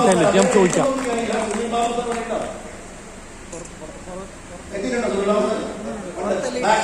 ഞാൻ പറഞ്ഞു ഇങ്ങനെയുള്ള പല ആൾക്കാരെയും പരിചയപ്പെടാൻ കിട്ടിയ സാധ്യതയാണ് ഞാൻ പറഞ്ഞു വരുന്നത്. എന്റെ ബിസിനസ്സിലൂടെ ഇന്ന് നമ്മൾ കാണുന്ന ക്രൗൺ ഡയമെൻഷിപ്പ് പൊസിഷൻ എത്തിയ വ്യക്തിയാണ് അഡ്വക്കേറ്റ് ആനണി സാർ. അതുകൊണ്ടാണ് പേരെടുത്ത് പറഞ്ഞത്. അതേപോലെ വേറൊരു ക്രൗൺ ഡയമണ്ടാണ് സുനിൽ ബാബു സാർ. അവരൊക്കെ കുറച്ചു കാല സമയത്ത് ഡയറക്ട് സെല്ലിംഗ് 2012-13 സമയത്ത് ഒരു ചെറിയൊരു പ്രതിസന്ധി വന്ന കാലഘട്ടങ്ങളിൽ പല മേഖലകളിലേക്ക്, ട്രഡീഷണൽ മേഖലയിലേക്ക് തിരികെ പോയിരുന്നു. എന്നാൽ യഥാർത്ഥത്തിൽ ഈ ബിസിനസിന്റെ ഒരു വൈറസ് ഉള്ളിൽ കയറിയിട്ടുണ്ടെങ്കിൽ നിങ്ങൾ ആഗ്രഹിച്ചാൽ പോലും ഇതിൽ നിന്ന് മാറി നിൽക്കാൻ കഴിയില്ല. സാറെപ്പോൾ പുതിയ ETC അല്ലെങ്കിൽ ZTC ഒരു ആയിട്ടാണ് ഇവിടെ വന്നത്. സാർ ദുബായിൽ പോലും ട്രെയിനിങ് പ്രോഗ്രാമിൽ വന്നിരുന്നു. ഞാൻ സാറിനെ ആക്സെപ്റ്റ് ചെയ്തു. കാരണം I am sure about he will achieve great things and big things. ഞാൻ നിങ്ങളോട് പറയാനുള്ള കാര്യം വെച്ച് കഴിഞ്ഞാൽ നിങ്ങൾ ഇതിന്റെ വാല്യൂ മനസ്സിലാക്കണം. സാറിന്റെ വീട് ആലപ്പുഴയിലാണ്. ഞാൻ പറഞ്ഞ സുനിൽ ബാബു സാറിന്റെ വീട് എറണാകുളത്താണ്. അവരൊക്കെ ഇവിടെ ട്രെയിനിങ് കേൾക്കാൻ വേണ്ടി വന്നിരിക്കുന്നത്. ഇവരൊക്കെ ഏറ്റവും നല്ല ട്രെയിനേഴ്സായിട്ട് അറിയപ്പെട്ടിരുന്ന ആൾക്കാരാണ്. 5000-6000 സ്ക്വയർ ഫീറ്റിന്റെ വീടൊക്കെ വെച്ച് മെർസിഡീസ് ബെൻസ് ഒക്കെ 1-2 ഒക്കെ എടുത്ത് ഒരു പ്രീമിയം SUV കാറൊക്കെ എടുത്ത് ഉപയോഗിച്ചിരുന്ന ആളുകളാണ് ഡയറക്ട് സെല്ലിങ്ങിലൂടെ. പക്ഷെ ഡയറക്ട് സെല്ലിങ്ങിന്റെ സാധ്യത, ഇതിലൂടെ മറ്റുള്ളവർക്ക് ഉണ്ടാകുന്ന വിജയം, ഇതൊക്കെ കണ്ടപ്പോൾ ഇതാണ് യഥാർത്ഥ മനസ്സിലുണ്ടാകുന്ന ഒരു സംതൃപ്തി. ആ ഒരു സംതൃപ്തിക്ക് വേണ്ടിയിട്ടാണ് ഞാനും സാറും ഒക്കെ ഇന്ന് ഈ ബിസിനസ് ചെയ്തുകൊണ്ടിരിക്കുന്നത്. എന്റെ ബ്രദറും ഇതുപോലെ ട്രഡീഷണൽ ബിസിനസ് മേഖലയായിരുന്നു. ഒരുപാട് തുക മുടക്കി അവരൊക്കെ സംസാരിക്കുമ്പോൾ ആ കാര്യങ്ങൾ പറയും. അന്ന് സാറ് സംസാരിക്കാനുള്ള ചാൻസ് ഇവിടെ കിട്ടാറില്ല. പക്ഷെ ഞാൻ പറയുന്നത് മാത്രമേ ഉള്ളൂ, നമ്മൾ ഈ ബിസിനസ്സിലേക്ക് വന്നിട്ടുണ്ടെങ്കിൽ എത്ര സ്ട്രഗിൾസ് വന്നാലും, എന്ത് സിറ്റുവേഷൻ വന്നാലും അതൊക്കെ നമ്മൾ ഫേസ് ചെയ്ത് മുന്നോട്ട് പോകാറുള്ള മുന്നോട്ട് വെച്ച കാലം പിന്നോട്ട് എടുക്കരുത്. ആകാശം പൊട്ടി വീണാലും ശരി, നദി ഒഴുകും വഴി മാറിയാലും ശരി, എന്തു വന്നാലും ശരി, മുന്നോട്ട് കാലം വെച്ചാൽ പുറകോട്ട് കാലെടുക്കാൻ പാടില്ല. നിങ്ങൾ വിജയിക്കുമെന്നൊരു വിശ്വാസവും തോന്നലും ഉള്ളിൽ വന്നിട്ടുണ്ടെങ്കിൽ ആ തോന്നൽ തന്ന, ആ വിശ്വാസം തന്ന സർവ്വലോക രക്ഷിതാവിൽ വിശ്വസിച്ചുകൊണ്ട് നിങ്ങൾ അതിശക്തമായി മുന്നോട്ട് പോകുക. നിങ്ങൾ സ്വപ്നം കണ്ടതിന്റെ 1000 മടങ്ങുള്ള തരും. അതാണ് എനിക്കുണ്ടായിട്ടുള്ളത്. ഞാൻ നടന്ന സമയത്തൊക്കെ ചില സമയത്ത് ഭക്ഷണം കഴിക്കാൻ പൈസയില്ല. ആളുകളുടെ ബിസിനസിന്റെ പൈസ എന്റെ ബാഗിൽ 2 ലക്ഷം 3 ലക്ഷം രൂപയുണ്ട്. ഞാൻ ഉറപ്പിച്ചു പറയാം, നമ്മുടെ ടീമിൽ വരുന്ന ആളുകളുടെ പർച്ചേസിംഗിന്റെ എമൗണ്ട് 1 രൂപ പോലും നമ്മൾ ഉപയോഗിക്കാൻ പാടില്ല. ദാറ്റ് ഈസ് നോട്ട് അവർ മണി. ഞാൻ ഒരു ബാഗിന് അടിയിൽ ഭംഗിയായിട്ട് അടുക്കി വെച്ച് അടിയിൽ ഒരു കടുപ്പീസും അതിന്റെ മുകളിൽ ഒരു ചെറിയ പ്ലൈവുഡ് പീസും വെച്ച് അതിന്റെ മുകളിൽ ഒരു ഷീറ്റും ഉണ്ട്. അതിന്റെ മുകളിൽ എന്റെ സാധനം വെക്കാം. ആ പൈസ ഞാൻ കൊടുക്കുക. അങ്ങനെ 20-30 കിലോമീറ്റർ ഒക്കെ നടന്നു ഞാൻ ബിസിനസ് ചെയ്തിട്ടുണ്ട്. 2-3 ദിവസം പട്ടിണി ഇരുന്നായിട്ട് എനിക്കറിയാം. ആരോട് ഞാൻ പറഞ്ഞിട്ടില്ല. ആ കാലത്തൊക്കെ ഞാനത് പറഞ്ഞ ആരും എന്നോട് നിൽക്കില്ല. ചില വീട്ടിലൊക്കെ ചെല്ലുമ്പോ അവര് മര്യാദയുടെ പേരിൽ ചായ ബിസ്ക്കറ്റ് പാക്കറ്റൊക്കെ കൊണ്ടുവെക്കും. അന്നുണ്ടാകുന്ന ഏറ്റവും പ്രീമിയം ബിസ്ക്കറ്റാണ് ഗുഡ് ഡേ. അത് കണ്ടാൽ വായിക്ക് അപ്പുറം ഒരു ടൈഗർ കണ്ട ടൈഗർ ഗ്ലൂക്കോസ് ചിലപ്പോൾ ബിസ്ക്കറ്റ് എന്നാണെങ്കിലും കിട്ടിയിരുന്നെങ്കിലും ആഗ്രഹിക്കുന്ന കാലമൊക്കെ ഉണ്ട്. ഞാൻ പറയുന്നത് അങ്ങനെയൊക്കെ ആയിരുന്നു കൂടി 25, 30, 40 കിലോമീറ്റർ ഒക്കെ നടന്ന് ബിസിനസ് ചെയ്തത്. നിങ്ങൾ ഡ്യൂപ്ലിക്കേറ്റ് ചെയ്യേണ്ടത് ഇന്ന് കാണുന്ന ക്രൗണ്ട് ആക്കാൻ മുബീൻ മുഹമ്മദിനെ അല്ല, അന്നുണ്ടായിരുന്ന മുബീൻ മുഹമ്മദിനെ.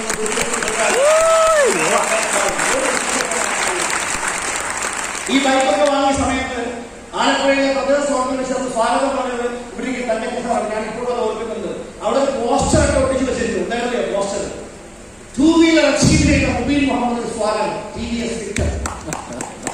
അതിന്റെ കാണിസാറൊക്കെയാണ് ആ സമയത്ത് വിക്ടർ ബൈക്കാണ് ആദ്യമായിട്ട് വാങ്ങിയത്. അങ്ങനെയൊക്കെയാണ് ഞങ്ങളുടെ തുടക്കം. ഞാൻ പറഞ്ഞ ഇത്ര മാത്രമേ ഉള്ളൂ. ഇവിടുന്ന് പതുക്കെയാണ് വളർച്ച ഉണ്ടായത്. പിന്നീട് ഒരു കാറ് വന്നു, ഒരു ടാറ്റ ഇൻഡിഗോ, ഒരു Tata Indica, Skoda Octavia, Innova. ഈ മാറ്റങ്ങളൊക്കെ ഞാൻ പെട്ടെന്ന് പറയുന്നെങ്കിലും ഒരുപാട് കാലഘട്ടങ്ങൾ കഴിഞ്ഞാണ് സംയോജിതമായിട്ടാണ് മാറ്റങ്ങൾ വന്നത്. ഇൻ ബിറ്റ്വീൻ കാണിക്കാത്ത പല കാറുണ്ട്. ടൊയോട്ട കൊറോള ഇതൊക്കെ ആ സമയത്ത് വാങ്ങിച്ചിട്ടുണ്ട്. എന്റെ 27 വയസ്സിൽ 28ാമത്തെ വയസ്സ് വരുന്നുണ്ട്. സെൽഫ് വർക്ക് മറികൊണ്ട് BMW 5 സീരീസിന്റെ top model totally imported from Germany അത് ഞാൻ വാങ്ങിച്ചിട്ടുണ്ട്. ഇപ്പോഴും അതിന്റെ വീട്ടിലാണ്. ഇതിനിടയ്ക്ക് പല വാഹനങ്ങൾ മാറി ഉപയോഗിച്ചിട്ടുണ്ട്.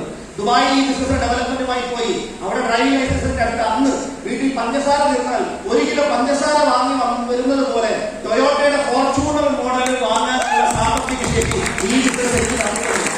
മറ്റൊരു നടക്കരുത്. അത് മാത്രമേ. ഞാൻ താമസിക്കുന്നത് അതിസമ്പന്നർ മാത്രം താമസിക്കുന്ന എറണാകുളത്ത് ഒരു സൂപ്പർ ലക്ഷറി പ്രീമിയം വില്ലയിലാണ്. അതിന്റെ മുമ്പിൽ വെച്ച് ഭ്രമണം പ്രോഗ്രാമിൽ എന്റെ കൂടെ സോമകുമാർ സാർ ഉൾപ്പെടെ, പ്രസാദ് സാർ ഉൾപ്പെടെ നിരവധി leaders, Santhosh sir, Anees sir, Belli sir, Shailesh sir തുടങ്ങി 100കണക്കിന് ആൾക്കാർ, സുല്ലാഖ് സാറാണ് ഏറ്റവും ചെറിയ അച്ചീവർ, ഫോർഡ് എക്കോസ്പോർട്ട്, ജീപ്പ് കോമ്പസിൽ വിനോദ് സാർ, ഒരു ഫോർഡിന്റെ എൻഡയർ, അങ്ങനെ പല പല കാറുകൾക്ക് മാറിയോടെ കയറിയിട്ടുണ്ട്. അങ്ങനെ 100കണക്കിന് അച്ചീവേഴ്സ് പുതിയ കാർ എടുത്തപ്പോൾ എനിക്കൊരു മെർസിഡീസിന്റെ GLS കാർ വന്നു. ഇന്ന് അതിന്റെ മാർക്കറ്റ് വാല്യൂ 1,60,00,000 രൂപയുണ്ട്. ഒരു സൈക്കിൾ പോലും ഇല്ലാതെ മാറ്റമാണ്. ഈ ഫോട്ടോ ഞാൻ എടുത്തതല്ല, ഫോട്ടോഗ്രാഫർ എടുത്തു. അപ്പൊ വൈകി പിള്ളേർ അപ്പുറം ഇട്ടുണ്ട്. അത് പറഞ്ഞു ഞങ്ങളും കൂടെ നിൽക്കട്ടെ. ഞാൻ എല്ലാം മുഖം വലിച്ചു പോയി. എവിടെയല്ല അതുകൊണ്ട് മുമ്പിൽ നിന്നപ്പോ ഞങ്ങളുണ്ടായിരുന്നല്ലോ. ഞാൻ പറഞ്ഞു അതിന്റെ പിന്നിൽ പ്രവർത്തിച്ചത് ഞാനാണ്.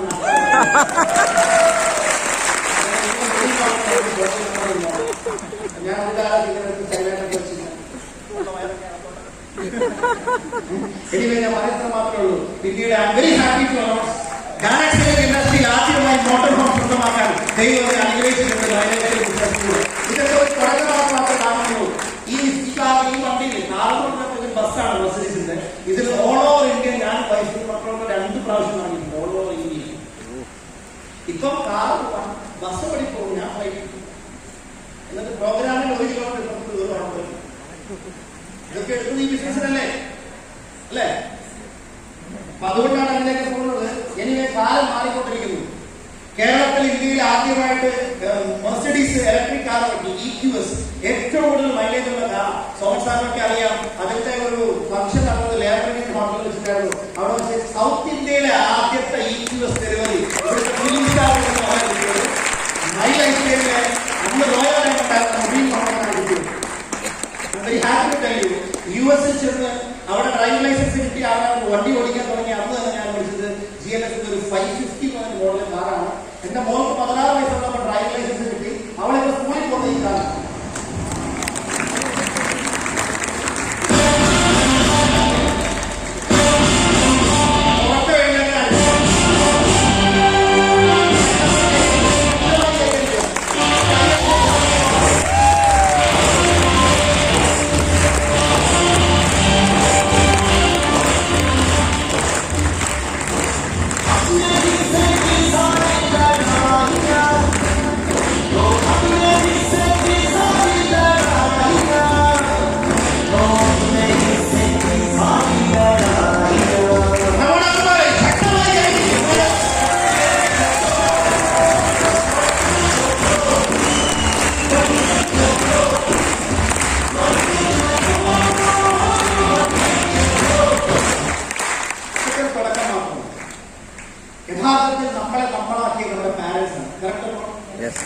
അവരെന്തെല്ലാം ത്യാഗം ചെയ്തിട്ടുണ്ട്.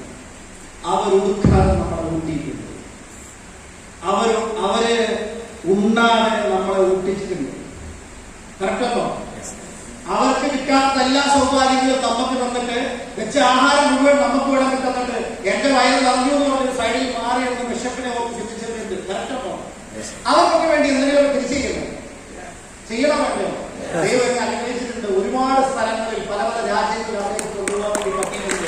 ലോകത്തിലെ ഏറ്റവും വലിയ ഈ ഫോട്ടോസൊക്കെയാണ് എന്റെ വിഷയം. ഞാൻ എന്തിനാണ് ഫോട്ടോ കാണിച്ചിരിക്കുന്നതായിരിക്കും. ലോകത്തിലെ ഏറ്റവും വലിയ ബിൽഡിങ്ങിന്റെ പണം കാണിച്ചിട്ടില്ല, അതിന്റെ മുമ്പിൽ കൊണ്ട് നിർത്തിയിട്ടാണ് പറഞ്ഞത് ഇതാണ് ലോകത്തിലെ ഏറ്റവും വലിയ ബിൽഡിംഗ് ബുർജ് ഖലീഫ എന്നുകൊണ്ട് ഫോട്ടോ എടുക്കുന്നത്. അതുപോലെ ഇത് ലോകത്തിലെ ഏറ്റവും ബെസ്റ്റ് ഹോട്ടലാണ് എന്ന് പറഞ്ഞ് അറ്റ്ലാന്റിസ് ഹോട്ടലിന്റെ മുമ്പിൽ കൊണ്ടുപോയി ഇരുത്തി അവരെ അവിടെ നിർത്തിയിട്ടാണ് ആ ഫോട്ടോ എടുത്ത് കാണിച്ചു കൊടുത്തത്. അതുപോലെ ലോകത്തിലെ ഏറ്റവും വലിയ നല്ല നല്ല സ്ഥലങ്ങൾ. അതുപോലെ എന്റെ വൈഫിന്റെ ഭാഗങ്ങളെ മകളുടെയൊക്കെ, കാരണം കല്യാണം കഴിക്കുമ്പോൾ രണ്ട് ശരീരവും ഒരേ ആത്മാവുമായി മാറണമെന്നാണ് പറയുന്നത്. എന്റെ ഫാദറിന് മതങ്ങൾ മാത്രം ഇമ്പോർട്ടൻസ് കൊടുത്താൽ പോരാ, എന്റെ കൂടെ യാത്ര പറഞ്ഞ ആളുടെ ഫാദറിന് മതങ്ങൾ ഇമ്പോർട്ടൻസ് കൊടുത്ത് പറ്റുള്ളൂ. അങ്ങനെ ഒരുമിച്ച് വിദേശ രാജ്യങ്ങളിലൊക്കെ പോയിട്ടുണ്ട്. അതിന്റെയൊക്കെ ഫോട്ടോസാണ് ഇതൊക്കെ. ഇതൊക്കെ ശക്തമായ കയ്യിൽ വേണം. ജൂൺ മാസം 14 എന്റെ ഫാദർ മരണപ്പെട്ടത്. അതിന് ഒരു 4-5 വർഷത്തോളം എന്റെ മതങ്ങൾ എങ്ങും പോകാൻ പറ്റിയിട്ടില്ല. ഓൾമോസ്റ്റ് കിടപ്പിലായി. പക്ഷെ എന്റെ അമ്മയാണെങ്കിൽ എപ്പോഴും യാത്ര ഇഷ്ടപ്പെടുന്ന ഒരാളാണ്. അതുകൊണ്ട് ദൈവാനുഗ്രഹം കൊണ്ട് ഈ കഴിഞ്ഞ സമയം ഒരു കുറച്ച് മാസങ്ങൾക്ക് മുമ്പ് ആളുമായിട്ട് 1 വീക്ക് ഓൾമോസ്റ്റ് ഞാൻ ശ്രീലങ്ക എന്ന സ്ഥലത്ത് ആൾക്ക് ഇഷ്ടപ്പെടുന്ന താജ് ഹോട്ടലിലെ ഏറ്റവും ലക്ഷറിയസ് ആയിട്ടുള്ള പ്രസിഡൻഷ്യൽ സ്യൂട്ട് അത് ലോകത്തിലെ നേതാക്കന്മാരെ മാത്രം പോയാൽ ഓപ്പൺ ചെയ്ത് കൊടുക്കാറുള്ളൂ. ഞാൻ മൈ ലൈഫ് സ്റ്റൈലിലെ നേതാവായതുകൊണ്ട് എനിക്ക് എന്റെ ഫാദറിനും മദറിനും ഒക്കെ ഹജ്ജിന് പോകണമെന്നുള്ള ആഗ്രഹം ഉണ്ടായിരുന്നിരിക്കാം. അവരോടൊപ്പം ആ ഹജ്ജ് പോകാൻ ഞങ്ങൾക്ക് അവസരം ലഭിച്ചിട്ടുണ്ട്. ഞാൻ ബ്രദർ ഫോട്ടോ ചെയ്യാൻ കൂടിയാണ് ഫോട്ടോ എടുക്കുന്നത്. അങ്ങനെയാണ് വിളമ്പിക്കൊടുക്കുന്നത്. ഒരിക്കലും ഊണ് കിട്ടാറില്ല. ഞാൻ പലപ്പോഴും മാത്രമേ ആള് കണ്ണിൽ കാണാൻ കഴിയുള്ളൂ. പക്ഷെ അതുപോലെ തന്നെ എന്റെ മക്കളൊക്കെ ചെറിയ പ്രായത്തിൽ തന്നെ 1-1.5 വയസ്സുള്ളപ്പോൾ 5 രാജ്യങ്ങൾ കണ്ടു കഴിഞ്ഞു. 2 കോണ്ടിനെന്റുകൾ കണ്ടു. ഈ ഫോട്ടോ എടുത്ത് സൗത്ത് ആഫ്രിക്കയിൽ വെച്ചിട്ടാണ്. കുറേ പെൻഗ്വിനെ കാണാൻ പറ്റും. പെൻഗ്വിൻസ് ലോകമഹാത്ഭുതങ്ങളൊക്കെ പണത്തിനും ടിവിയിലും അല്ല, നേരിട്ട് പോയി കണ്ടിട്ടുണ്ട്. താജ്മഹൽ തുടങ്ങി ലോകത്തിലെ ഏറ്റവും best and luxurious hotels, Eiffel tower, ലോകത്തിലെ ഏറ്റവും മുന്തിയ ഹോട്ടൽ. ഞാൻ ഈ ഹോട്ടലിൽ താമസിച്ചത് 2.5 ലക്ഷം രൂപ പേ ചെയ്യേണ്ട മുറിയായിരുന്നു. ബാക്കി എന്റെ കഴിവുകൊണ്ട് ഞാൻ കുറച്ചൊക്കെ മേടിച്ചിട്ടുണ്ട്. അത് ഞാൻ പറയുന്നു. അതെന്റെ കഴിവുകൊണ്ട് കിട്ടി. ഒറ്റ മാർബിളിൽ കൊത്തിയെടുത്ത ബെഡാണ്. Single marble. അതും വൈറ്റ് മക്കളാണ്. ജയ്പൂരിലാണ് ഈ ഹോട്ടല്. അതിന്റെ ഹോട്ടലിന്റെ റൂമിന്റെ പേര് മഹാരാണ സൂട്ടാണ്. ആ സൂട്ടിലൊക്കെ താമസിക്കണമെങ്കിൽ ലോകത്തിലെ ഏറ്റവും സമ്പന്നന് മാത്രമേ പറ്റുള്ളൂ. ഞാനും അവിടെ കയറാൻ പറ്റിയതും ഈ ഡയറക്ട് സെല്ലിംഗ് ബിസിനസ്സിൽ ഒരു അച്ചീവ് ആയിട്ടാണ്. ചൈന ഗവൺമെന്റിന്റെ മുന്നിൽ പോയി ഫാമിലിയായിട്ട് ഫോട്ടോ എടുത്തിട്ടുണ്ട്. ലോകത്തിലെ ഏറ്റവും ഫാസ്റ്റസ്റ്റ് മൂവിംഗ് ട്രെയിൻ അന്ന് ചൈനയിലായിരുന്നു. ഷാങ്ഹായ് സിറ്റിയിൽ നിന്ന് ഷാങ്ഹായ് എയർപോർട്ടിലേക്ക് പോകുന്നത് അന്ന് 433 km/h. മാഗ്ലി എന്നാണ് അതിന്റെ പേര്. മാഗ്നറ്റിക് ഡിട്രാക്ഷൻ കൊണ്ട് പാലത്തിന്റെ മുകളിൽ 1 ഇഞ്ച് പൊക്കത്തിൽ പറക്കുന്നത്. അതിനകത്ത് പറഞ്ഞപ്പോൾ ഞാൻ എടുത്ത ഫോട്ടോയാണ്.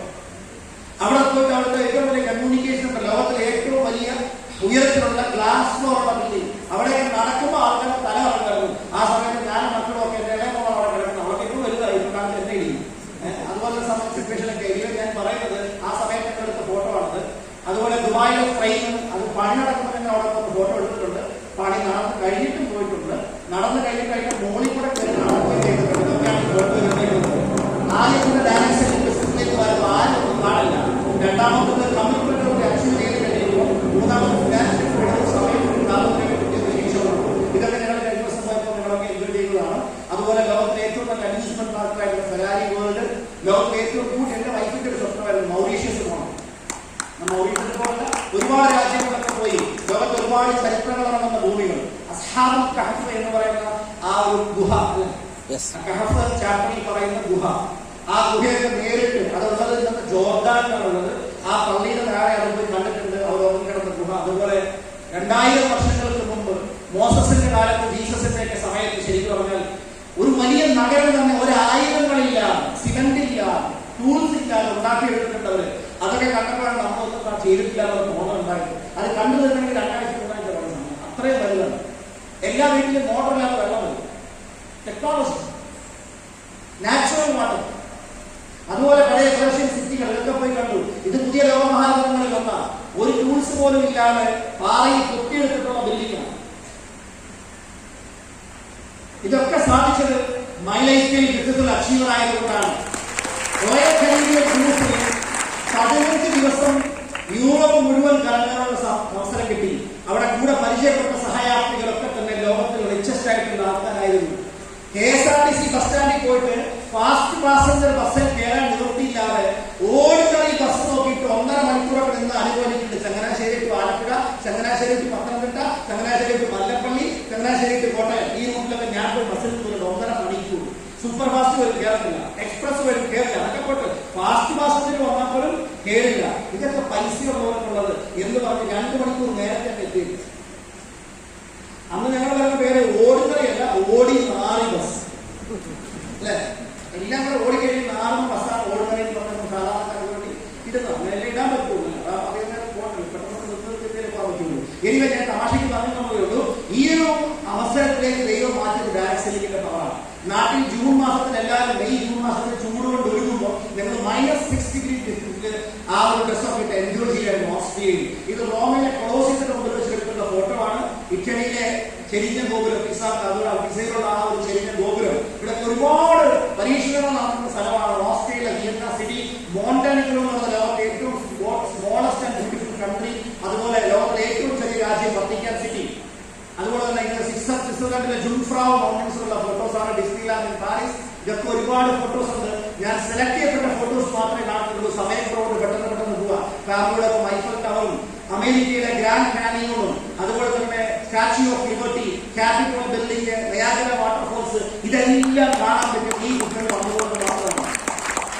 ഈ ഫോട്ടോ എടുത്തു പറയാം. ഇതെടുത്ത സമയത്ത് ഞങ്ങൾ ഒരു ചെറിയൊരു ഫ്ലൈറ്റ് ഒരു ദിവസത്തേക്ക് വാടക എടുക്കും, ഒരു ഹെലികോപ്റ്റർ കൊടുക്കും. എടുക്കുമ്പോൾ തന്നെ ഞാൻ എൻ്റെ വൈഫിനോട് മക്കളോട് പറയുന്നത് ഇൻഷാഅല്ലാഹ് നമുക്ക് ഇങ്ങോട്ടാണ് വാങ്ങുന്നത്. അപ്പൊ ആദ്യത്തെ ബെൻസ് വാങ്ങുകയാണ്, ഫ്ലൈറ്റ് വാങ്ങുന്നത്. ഇതൊക്കെ പുറത്തോട്ട് നമ്മൾ കിട്ടില്ല, അതൊക്കെ ഇവിടെ കുറിച്ച് വെച്ചിട്ടുണ്ട്. ഒരു നാൾ നമുക്കും വരും. ഇക്കയുടെ പറഞ്ഞ മമ്മൂട്ടിയൊക്കെ പറഞ്ഞ every dog has A team. അതിനുവേണ്ടി ഇൻവെസ്റ്റ് ചെയ്യും, അതിനുവേണ്ടി ക്ഷമിച്ചുകൊണ്ടിരിക്കുകയാണ്, അതിനുവേണ്ടി പ്രതീക്ഷിച്ചുകൊണ്ടിരിക്കുകയാണ്. നാളുകൾ വിദൂരത്തല്ല, ആയുസ്സും ആരോഗ്യവും സംരക്ഷിക്കും തന്നാണ്. ആരോഗ്യം തന്നു കഴിഞ്ഞാൽ അതിനുള്ള സിറ്റുവേഷൻസ് ഉണ്ടാവും. ഞാൻ അവിടെ ഫോട്ടോ എടുത്ത പൈലറ്റിനോടാണ് സർ കുട്ടി ഫോട്ടോ അത് പറഞ്ഞ പുള്ളിക്ക് എടുക്കാൻ തോന്നിയില്ല. ഒരു ജോലിപ്പോ എടുക്കാൻ പറ്റുക. എടുക്കാൻ എടുക്കുമ്പോൾ നമ്മുടെ ഭാവം ആറ്റിറ്റ്യൂഡ് എടുക്കുന്ന കണ്ടു കഴിഞ്ഞാൽ ഞാൻ നിങ്ങളുടെ ജോലിക്കാരുടെ ബൈക്കുമായിട്ട് പോകുമ്പോഴുണ്ട്. ഞാൻ ഉള്ളി പറഞ്ഞു അങ്ങനെ ഒരു ദിവസം വരും. Thank you sir. ഫോട്ടോ ഒക്കെ എടുത്തു. അമേരിക്കയിലെ അതിസമ്പന്നന്മാർ താമസിക്കുന്ന ബെവർലി ഹിൽസ് പോയി കണ്ടു, ലോസ് ഏഞ്ചൽസിൽ. അവരൊക്കെ വീട് കാണണമെന്ന് വലിയ ആഗ്രഹമായിട്ട് ചില വീടിന്റെ വാർത്തയൊക്കെ ട്രൈ ചെയ്തു. എന്നോട് വൈഫ് പറഞ്ഞിട്ട് അങ്ങനെയൊന്നും ആരും കേട്ടൊന്നുമില്ല. അവിടെ പറഞ്ഞു ശരിയല്ല, കേൾക്കൊന്നുമില്ല. ഞാൻ ചോദിച്ചു ഞാൻ കൃഷി ബംഗ്ലാവ് അവര് പാച്ചുവാൻ പറഞ്ഞാൽ അങ്ങനെയൊന്നും കാണിക്കാൻ ഒത്തിരി പേര് ചോദിക്കുന്നത്. No problem, tomorrow is ready to sell that please tell me this is my number. നമുക്ക് മേടിക്കാൻ നിവൃത്തിയില്ല. എന്നാൽ പോലും നമ്മുടെ ടാർഗറ്റിന് വേണ്ടിയിട്ട് പറഞ്ഞാണ്. എനിക്ക് ഇതൊക്കെ കണ്ടതുകൊണ്ടാണ് അമേരിക്കയിൽ ചെറിയ വീടുകൾ വാങ്ങിക്കാൻ പറ്റിയത്. അതുപോലെ ഓരോ ബിസിനസ്സിനും ഓണത്തിനും വെക്കേഷൻ വരുമ്പോൾ, സമ്മർ വെക്കേഷൻ ഒക്കെ വരുമ്പോൾ അത് കഠിനമായി വർക്ക് ചെയ്യും. ഒരു ദിവസം പോലും വീട്ടിൽ അവൈലബിൾ അല്ല. വെക്കേഷൻ വന്നാൽ ബിസിനസ്സിൽ അവൈലബിൾ അല്ല. No phone, only with family. ഇങ്ങനെ പറഞ്ഞുകൊണ്ടിരിക്കും. അങ്ങനെ 10-60 രാജ്യങ്ങളധികം പോയിട്ടുണ്ട്. ലോകത്തിലെ മഹാദ്വീപുകളൊക്കെ ഓൾമോസ്റ്റ് കണ്ടു തീർത്തിട്ടുണ്ട്. എവറസ്റ്റ് നോക്കാൻ കണ്ടിട്ടുണ്ട്. തൊട്ടടുത്ത് പോയി നടന്നു പോകാനുള്ള ആദ്യമില്ലാത്ത ഫ്ലൈറ്റ് വിളിച്ചു. അതേപോലെ സമയക്കുറവ് ഞാൻ കൂടുതൽ പറയുന്നില്ല. ദുബായിലെ ഫ്യൂച്ചർ റിവ്യൂ എക്സ്പോ, അതൊക്കെ ഇങ്ങനെയുള്ള സംവിധാനങ്ങളൊക്കെ തന്നെ. ഇത് ന്യൂയോർക്കിലെ ലോകത്തിലെ ഏറ്റവും വലിയ ദീപാലങ്കാരം ക്രിസ്മസ് ന്യൂ ഇയർ സമയത്തുള്ളത് കാണാൻ വേണ്ടി ന്യൂയോർക്കിൽ പോയപ്പെടുത്ത ഒരു ഫോട്ടോ പറ്റിയത് മൈ ലൈഫായി കൂടുതൽ സമയം പറയുന്നില്ല. ഇതുപോലെ ഒരുപാട് നാസയുടെ ബിൽഡിങ്ങും ഇതൊക്കെ കാണാനായിട്ട് പറ്റിയിട്ടുണ്ട്. ലേറ്റസ്റ്റ് ആയിട്ടുള്ള ട്രാവൽസ് ഒക്കെ വളരെ എൻതൂസിയാസ്റ്റിക് ആയിരുന്നു. ഫയർ മൗണ്ടനിങ്, അസർബൈജാൻ, ഇതൊക്കെ നേരിട്ട് കാണാൻ പറ്റി. ഇപ്പോ ഞങ്ങളുടെ വീട് തൊട്ടടുത്താണ് ഈ സ്ഥലം. 6 ഫ്ലാഗ് ഒരു അമീർ ഖാന്റെ ഒരു സിനിമയാണ്. അമീർ ഖാൻ ഇറക്കാൻ പോകുന്ന 6 ഫ്ലാഗ് സിനിമയായിട്ട് കാണിക്കുന്ന ഒരു മൂവിയൊക്കെ ഉണ്ട്. 2 വേഷത്തിൽ അഭിനയിക്കുന്ന ഒരു മൂവി ഉണ്ട്. അതായത് 6 ഫ്ലാഗിന്റെ തുടക്കകാലത്ത് കാണിക്കാറുണ്ട്. അവിടെ വെച്ചെടുത്തുള്ള ഫോട്ടോസ് ഒക്കെയാണ്. കഴിഞ്ഞ ന്യൂ ഇയർ ഞങ്ങൾ സെലിബ്രേറ്റ് ചെയ്തു. ഫ്ലോറിഡയിലായിരുന്നു. ഡിസ്നി ലാൻഡിലാണ്. അതിന്റെ ഫോട്ടോസും വീഡിയോസും ഒക്കെയാണ്. ഇതൊക്കെ ആ സമയത്തുള്ള ഫോട്ടോ, ലേറ്റസ്റ്റ് ഫോട്ടോസ് ആണ്. ഈ ബിൽഡിങ്ങിലേക്ക് മുമ്പിൽ പോയിട്ട് ഓരോ ഫോട്ടോ എടുക്കുമ്പോഴും ഉള്ളുകൊണ്ടിങ്ങനെ പറയും, നാളെ ഒരു ദിവസം പോയി ഇതുപോലുള്ള സംവിധാനങ്ങൾ നമ്മൾ സ്വന്തമായിട്ട് ടീമിന് വേണ്ടിയിട്ട് ചെയ്യും. അതിന്റെ ഭാഗമായിട്ടാണ് ദുബായിൽ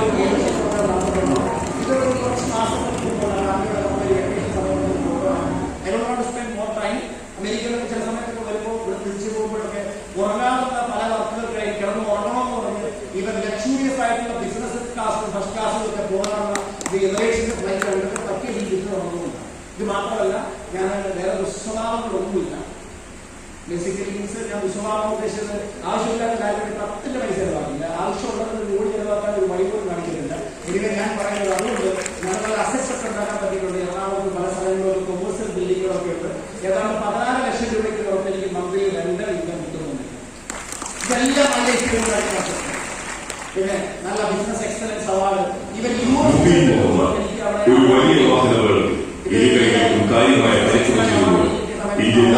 ചേർന്നുള്ള സ്വപ്നം പാതി വഴി ഉപേക്ഷിക്കേണ്ടി വന്ന ചങ്ങനാശ്ശേരിയിലെ നാട്ടിൻപുറത്തെ ഒരു സാധാരണ കുടുംബത്തിൽ ജനിച്ച ചെറുപ്പക്കാരൻ ആദ്യം ചെറിയ വേതനത്തിൽ കാറ്ററിംഗ് ജോലികളും മറ്റുമായി മുന്നോട്ട് പോവുകയും അവിടെ നിന്ന് ഡയറക്ട് സെല്ലിംഗ് രംഗത്തേക്ക് ഇറങ്ങിയിരിക്കുകയും ഇന്ന് ലോകം മുഴുവൻ വ്യാപിച്ചു കിടക്കുന്ന my life style marketing global private ലിമിറ്റഡിന്റെ റോയൽ ഡയമണ്ട് പദവിയിലേക്ക് നിൽക്കുകയും സ്വന്തമായി ടീം വെലോസിറ്റി ഇന്റർനാഷണൽ എന്ന ഒരു സംരംഭം ആരംഭിച്ചു. സ്വന്തമായി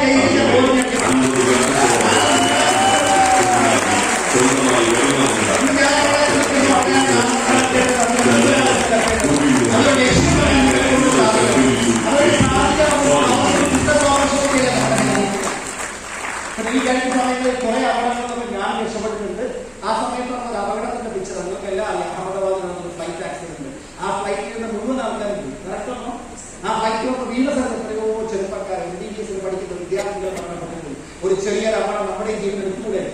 അങ്ങനെ അൺസർട്ടനിറ്റി വന്നാൽ അതിനെ അതിജയിക്കാനുള്ള എന്തെങ്കിലും സംവിധാനം ചെയ്തു വെച്ചിട്ടുണ്ടോ? ഒരിക്കൽ മഹാനായ പ്രവാചകൻ മദീനയെ പണിയിരിക്കുമ്പോൾ തന്റെ അനുയായികളോട് ചോദിച്ചു, ലോകത്തെ ഏറ്റവും മിടുക്കനായ വ്യക്തി ആരാണെന്ന് അറിയുമോ? അവർ പറഞ്ഞില്ല, ദൈവത്തിന്റെ ദൂതരെ അങ്ങനെ തന്നെ പറഞ്ഞു സ്വന്തം മരണത്തിന് വേണ്ടി 100% തയ്യാറെടുത്തിരിക്കുന്നവൻ ആരാണോ അവനാണ് ഏറ്റവും മികച്ച ബുദ്ധിയോടെയാണ്. ഞാൻ ഈ സിറ്റുവേഷൻ അറിഞ്ഞതിന് ശേഷം ആക്ച്വലി അതിനുള്ള പല കാര്യങ്ങളും ഞാൻ ചിന്തിച്ചു. എന്നാൽ ഞാൻ വിട്ടുപോയാലോ? ആ സമയത്ത് ഞാൻ എന്റെ മക്കളോടൊക്കെ 16 വയസ്സുള്ള എന്റെ ഇടയനോട് അവിടെ നിന്ന് അമേരിക്കയിൽ പഠിക്കാനും പോകുന്നത്, സ്വന്തമായിട്ട് ജോലിക്ക് പോകുന്നു. അവിടെയൊക്കെ ആൾക്കാർക്ക് ശീലമുണ്ട്. പക്ഷേ ഇന്ത്യക്കാർ പൈസയോടൊന്നും വിടാറൊന്നുമില്ല. ഞാൻ വിട്ടുപോകണം. എന്തിനാണെന്ന് അറിയാം? സ്വന്തം കാലം നിൽക്കണം. എന്റെ വൈഫിനോട് എപ്പോഴും പറഞ്ഞിരിക്കുകയാണ്, എന്തെങ്കിലും പരിപാടി ഒരു പരിപാടി ഇല്ലെങ്കിൽ അവിടെ നിന്ന് നമ്മളെ വിളിച്ച് നമ്മളെ നിയന്ത്രിക്കണം. എന്തെങ്കിലും പരിപാടി കിട്ടിയാണോ? Ideal mind is a devil's workshop. കറക്റ്റാണോ? Ideal mind is a devil's workshop. വെറുതെ ഇരുന്ന് കഴിഞ്ഞാൽ നമ്മൾ ആളുകളെ ചിന്തിച്ചു പോകും. അങ്ങനെ ഇരിക്കാത്ത സമയം പ്രയോജനപ്പെടുത്തണം. നമ്മളില്ലെങ്കിലും നമ്മുടെ ടീമിനെ പ്രിപ്പയർ ആക്കി വെക്കണം. അതിനുവേണ്ടിയിട്ടാണ് മൈ ലൈഫ് ബിസിനസ് ചെയ്യുന്നത്. ഞാൻ ഹജ്ജിലൊക്കെ പോയ സമയത്ത് 2 മേജർ അപകടങ്ങളിൽ നിന്ന് മരണപ്പെട്ടിട്ടുണ്ട്. ആ സമയത്തുണ്ടായ ഒരു കാഴ്ചയാണ് ബേസിക്കലി. തിക്കിലും തിരക്കിലും പെട്ട ആയിരക്കണക്കിന് ആൾക്കാർ ചൂടിൽ വെന്ത് ഭരിച്ചു. എന്തെന്ന് പറഞ്ഞാൽ ചൂടുണ്ട് കേട്ടോ, തീരുന്നതല്ല. തിക്കിലും തിരക്കിലും പെട്ട് ദൈവത്തിന്റെ അത്ഭുതമായ അനുഗ്രഹം കൊണ്ടാണ് നിങ്ങളൊക്കെ അതിൽ രക്ഷപ്പെട്ടത്. ഞാൻ നിങ്ങൾ നമ്മൾ കാണില്ലായിരുന്നു. ഞാൻ ഇന്നും ഉറച്ചു വിശ്വസിക്കുന്നു, എന്റെ ആവശ്യം ഈ ലോകത്തിലുള്ളത് കൊണ്ടാണ് എന്നെ പല അപകടങ്ങളിൽ ദൈവം രക്ഷപ്പെടുത്തിയത്. ഞാൻ ഏത് ലെവലിൽ നിൽക്കുന്നുണ്ടോ അതിന്റെ 10 ഇരട്ടിയുള്ള ഉയർച്ചയിലേക്ക് നിങ്ങളെ നയിക്കണമെന്ന ശക്തമായ ലക്ഷ്യം വെച്ചുകൊണ്ടാണ് ഞാനിവിടെ സംസാരിക്കുന്നത്. എന്റെ എനർജിയിൽ 1% പോലും നിങ്ങൾ കുറവ് കാണില്ല. ഇന്ന് നിങ്ങൾ ഇരുന്ന് മടുത്താൽ പോലും ഞാനിവിടെ വൈകുന്നേരം ഇന്ന് സംസാരിക്കും. എന്റെ ശബ്ദത്തിൽ ഇടർച്ച പോലും പറഞ്ഞാൽ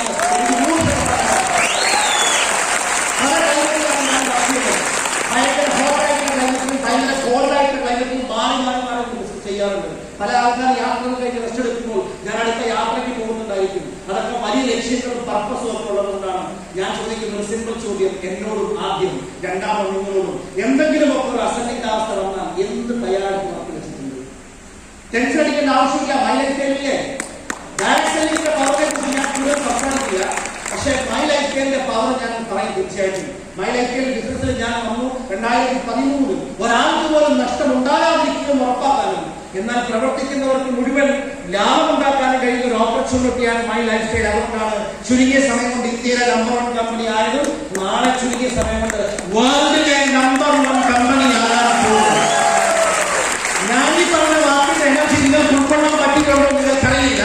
വേൾഡിലെ ഡയറക്ട് സെല്ലിംഗ് ഇൻഡസ്ട്രിയിൽ മാസം 100 കോടി രൂപ വരുമാനം മേടിക്കാനുള്ള സാധ്യത ഡയറക്ട് സെല്ലിംഗ് ഇൻഡസ്ട്രിയിലുണ്ട്. ആ ഒരു സാധ്യത ഡയറക്ട് സെല്ലിംഗിലുണ്ടെങ്കിൽ അതെനിക്കും നിങ്ങൾക്കും ഉണ്ടെന്നൊരു വിശ്വാസം ഉണ്ടെങ്കിൽ നാളെ മൈ ലൈഫ് സ്റ്റൈൽ ലോകത്തിലെ നമ്പർ 1 കമ്പനി ആകുമെന്ന് പറയുമ്പോൾ ആ ആവേശം വാക്കുകളിലൂടെ പുറത്തു വരുള്ളൂ. ആ ആവേശത്തോട് തന്നെയാണ് ഞാൻ ഈ കാര്യം പറയുന്നത്. ഇൻഷാ അല്ലാഹ് അതെനിക്കും നിങ്ങൾക്കും ഒക്കെ ദൈവം കഴിച്ചാൽ അതിനുള്ള സാഹചര്യം ഉണ്ടാവുക തന്നെ ചെയ്യും. വിശ്വാസത്തോടുകൂടി നിങ്ങൾ പ്രവർത്തിച്ചിട്ടുണ്ടെങ്കിൽ എന്ത് പ്രതിസന്ധികൾ വന്നാലും വിശ്വാസം ചോർന്നു പോകാതെ നിങ്ങൾ നിലനിന്നിട്ടുണ്ടെങ്കിൽ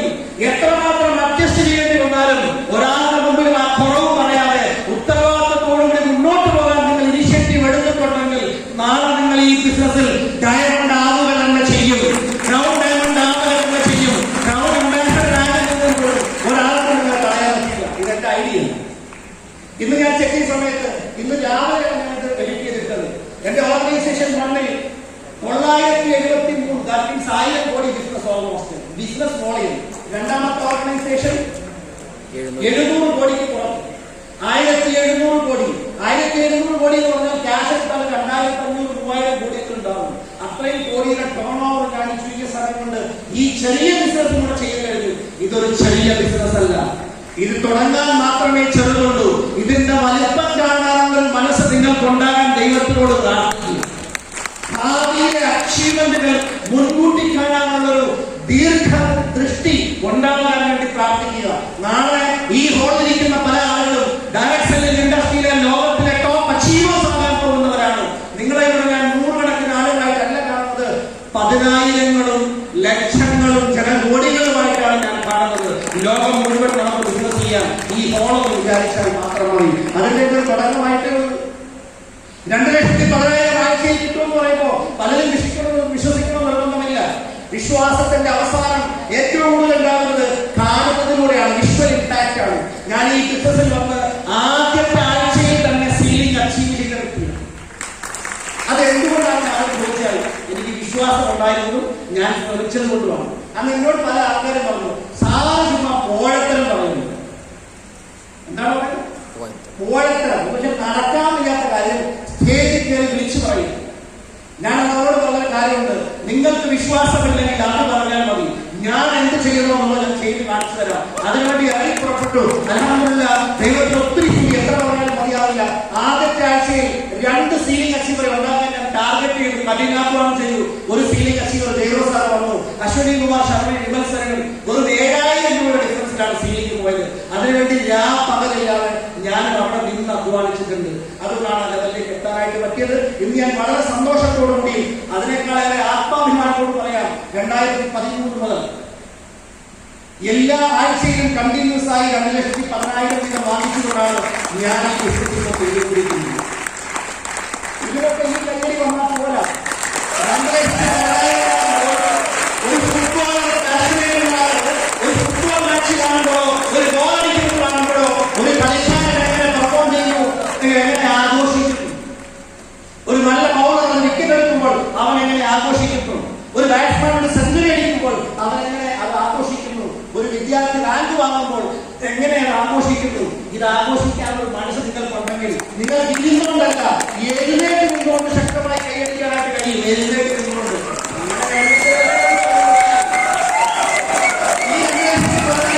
എല്ലാ ആഴ്ചയിലും അതിശക്തമായി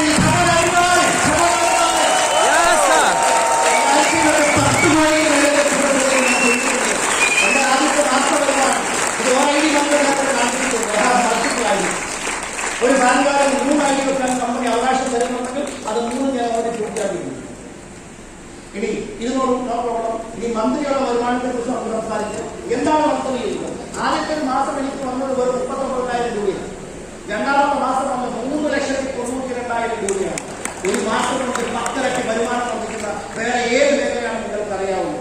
ഞാൻ കൂടുതലൊന്നും ദീർഘിപ്പിച്ചു പോകുന്നില്ല. ഇത് 5, 10, 20, 25, 30, 36 ലക്ഷം രൂപയൊക്കെ ഒരു മാസത്തിൽ എന്റെ മന്ത്രി ഇൻകം ക്വാളിഫൈഡ്.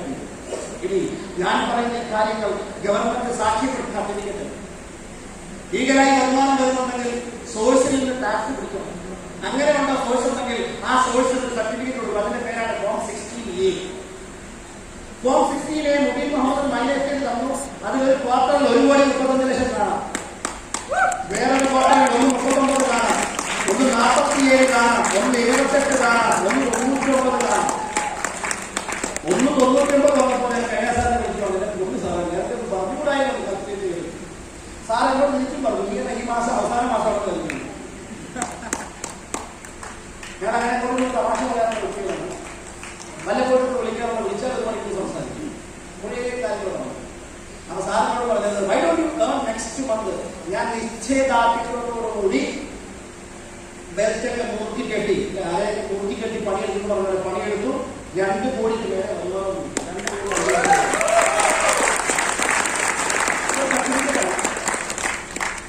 ഇതിനകത്ത് ഈ ലാബിനായിട്ട് സെറ്റിംഗ്സ് ഉണ്ടെങ്കിൽ ചെറിയ മാറ്റമുണ്ട്. പക്ഷേ ഞാൻ പറയുന്നുള്ളൂ, ഒരു വർഷത്തിൽ നമുക്ക് ഫോം 26 കിട്ടും. അതിനകത്ത് നോക്കിയ സമയത്ത് കൊറോണ പീരീഡിൽ വന്ന ടോട്ടൽ ഒരു വർഷത്തെ എന്റെ പേരിൽ വന്ന വരുമാനം 6 കോടിയാണ്.